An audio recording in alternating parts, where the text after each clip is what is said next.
2006 সালের পর অদ্যাবধি পর্যন্ত বাংলাদেশে কোনো গণতান্ত্রিক আন্দোলন এবং প্রতিবাদের মাধ্যমে জনগণের জন্য কোনো স্বার্থ হাসিল হয়নি এবং যতগুলো আন্দোলন করেছিল সবগুলো আন্দোলনে ব্যর্থ আন্দোলন বলে প্রমাণ হয়েছে। কোনো আন্দোলনের মধ্যে জনগণ তাদের কোনো অধিকার পায়নি, যে আন্দোলনের মাধ্যমে যে অধিকার ছিনিয়ে নিয়েছে এইরকম কোনো প্রমাণ 2006-এর পরে অদ্যাবধি পর্যন্ত পাওয়া যায় না।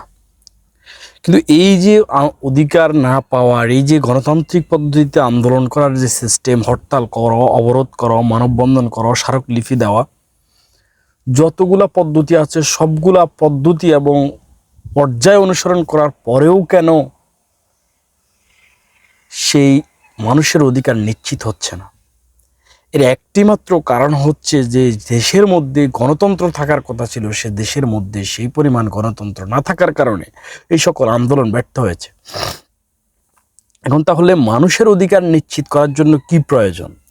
মানুষের অধিকার নিশ্চিত করার জন্য আমাদের যে বিষয়টা প্রয়োজন সেটা হচ্ছে আগে আমাদের গণতন্ত্র ফিরিয়ে আনতে হবে। গণতন্ত্র যদি প্রতিষ্ঠিত হয়, গণতান্ত্রিক পদ্ধতিতে আন্দোলন সংগ্রামের মাধ্যমে মানুষ তাদের মৌলিক অধিকার ফিরে পায়। যতগুলা কেলেঙ্কারি বাংলাদেশে গত 20 বছর হয়েছে, কোনো কেলেঙ্কারির আজ পর্যন্ত কোনো সঠিক বিচার হয়নি। রানা প্লাজা ধসের কোনো বিচার হয়নি। বিপ্লব কুমার সাহা নামে একজন পুলিশের ওসি, সেনাবাহিনীর এক কর্মকর্তাকে চিরতরে বিদায় করে দেওয়ার মধ্য দিয়েও কোনো বিচার হয়নি। সাগররুনি হত্যাকাণ্ডেরও আজও কোনো বিচার হয়নি।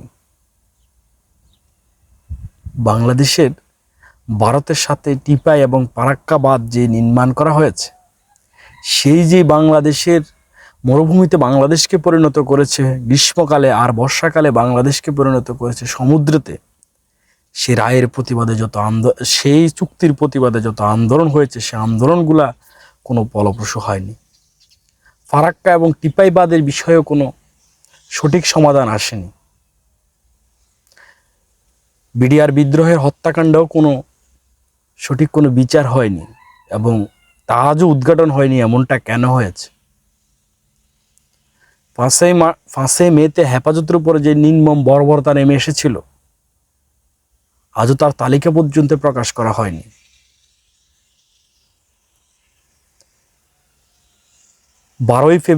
28শে ফেব্রুয়ারি 2012 সালে নির্মমভাবে পাখির মতো গুলি করে যেখানে মানুষ হত্যা করা হয়েছিল, সে হত্যাকাণ্ডের বিচার আজও হয়নি। অবৈধ ইলেকশন 2014 সালের 5 জানুয়ারি যে ইলেকশন হয়েছিল, সেই ইলেকশনের মধ্য দিয়ে হাজার হাজার মানুষ ঘরছাড়া হয়েছে, ভূমিহীন হয়েছে। সুবর্ণের চরে সংঘবদ্ধ চক্র একজন নারীর সম্ভ্রমতা হানি করেছে, তার আজ পর্যন্ত কোনো সঠিক বিচার হয়নি। দিনের পর দিন ভারতীয়রা আমাদেরকে মানুষ না মনে করে পশু পাখি মনে করে সীমানার ওপার থেকে এই পারে ছুড়ে ফেলছে, তারও আজ পর্যন্ত কোনো বিচার হয়নি। পদ্মা সেতু থেকে চুরি করে অসংখ্য বাংলাদেশের সম্পদ লোপাট করেছে, আজ পর্যন্ত তাদের কোনো বিচার হয়নি। বিশ্ব ব্যাংক যেখানে দুর্নীতির দায়ে পদ্মা সেতু হবে সেটার যে ঋণ দিতে চাইছে, সে ঋণ পর্যন্ত বন্ধ করে দিয়েছে চোরের দলদের কারণে, তাদের আজ পর্যন্ত কোনো বিচার হয়নি। ভূমিদস্যু বেনজির সাহেব কোটি কোটি টাকা লোপাট করে বিদেশ নিয়ে গেছে, হাজার হাজার একর জমি তার নামে করে নিয়েছে, তার আজ পর্যন্ত কোনো বিচার হয়নি।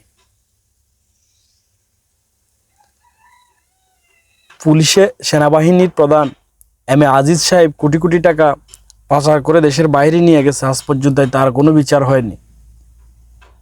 এস আলম গ্রুপ ইসলামী ব্যাংকে জয় বাংলা করে দিয়েছে, আজ পর্যন্ত তার কোনো কথাই ওঠেনি।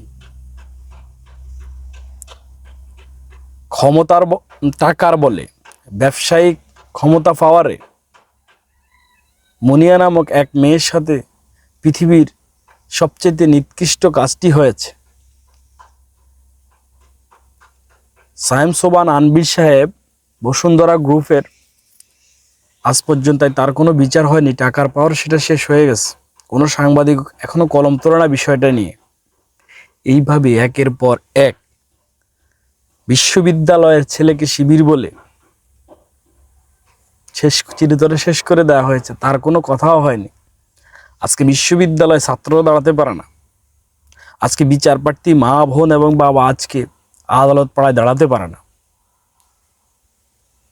পুলিশ নামক আইন শৃঙ্খলা রক্ষাকারী বাহিনী দলীয় যে বাহিনীতে পরিণত হয়েছে, তারা হয়েছে আরো অনেক আক্রমণাত্মক, যেটা সাধারণ মানুষ যেখানে নির্বিদ্রে ঘুমাবে তাদের ঘুম কেড়ে নিচ্ছে রাতের পর রাত। সেটা নিয়েও কোনো আন্দোলন সংগ্রাম আসলে কোনো সমাধান আসছে না। এর মূল সবগুলা কারণের একটি মাত্র কারণ হচ্ছে যে গণতন্ত্র হরণ করা হয়েছে।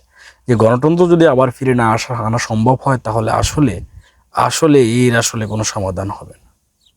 কোটা সংস্কার আন্দোলন বলেন, কোটা বাতিল আন্দোলন বলেন, যত আন্দোলন আছে সব আন্দোলনের সর্বপ্রথম যে আন্দোলন করা, বেনজির বিরুদ্ধে আন্দোলন করেন, হারুন সাহেবের বিরুদ্ধে আন্দোলন করেন, যত সাহেবের বিরুদ্ধে আন্দোলন করেন না কেন, সব আন্দোলনের সর্বপ্রথম আন্দোলন হওয়া উচিত যে আসলে রাষ্ট্র সংস্কারের আন্দোলন। এটি আসলে আজকে এটি আসলে খুব বেশি প্রয়োজন হয়ে পড়েছে যদি আপনি অনুধাবন করেন।